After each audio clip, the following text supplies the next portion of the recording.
زماننا راح نوضح لكم اليوم ميزة عمل الرزم أو عمل الشدات اللي احنا نسميها. هذا العداد يوفر لك هذه الميزة، وميزة ثانية أنه نقدر نوقف العداد على مبلغ محدد احنا نحدده أو على عدد أوراق. راح نعلمكم اليوم شلون نوقفوها على عدد الأوراق. نضغط على الباتش كوانتيتي، نختار القطع اللي نريدها، نفرض 60 ورقة، نطي صح، صارت 60 قطعة يوقف العداد. خلي الفلوس 60 ورقة وتوقف العداد. أشيل 60 ورقة وتوقف العداد. في حال أقدر أرجعها على 100، مجرد الضغط على هاي الأرقام أكو ثوابت ترجع على 100، أو تضغط على الباتش تكتب 100 تطيها صح.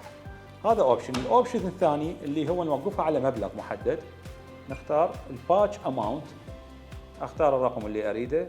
انا اريد اوقف العدادة على 250,000، حطيها صح. هسه 250,000 كمبلغ مو كعدد قطع. العدادة 250,000 وتوقف.